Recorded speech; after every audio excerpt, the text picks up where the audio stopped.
Hello friends, welcome back to Pranikas vlog.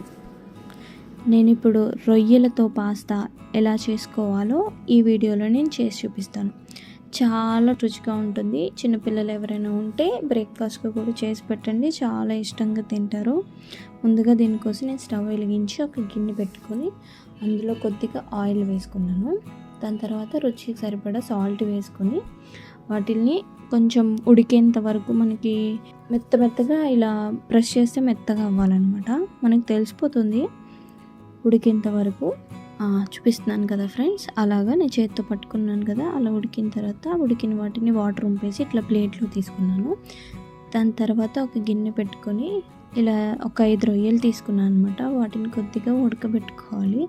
దాంట్లో నేను చిటికెడు పసుపు వేసుకొని కొద్దిగా ఉప్పు వేసుకున్నాను అనమాట. ఎందుకంటే ఇప్పుడు ఉడకబెట్టేటప్పటికి రొయ్యలకు పడతాయి అనమాట.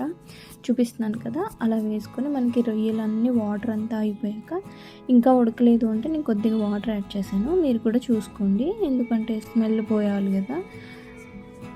సో అలా తీసుకున్న వాటిని ఒక ప్లేట్లో వేసుకొని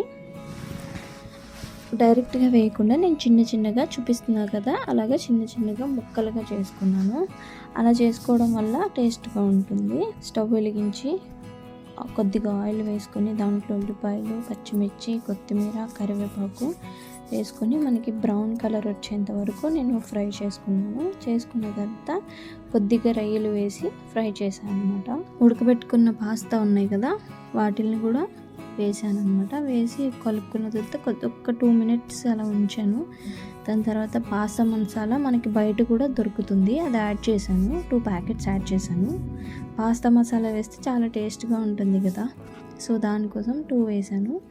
దాని తర్వాత సోయా సాస్ వేసుకున్నాను 1 table spoon, vinegar 2 table spoons వేసాను. నేను కొద్దిగా సాస్ యాడ్ చేసుకున్నాను, టమాటా సాస్.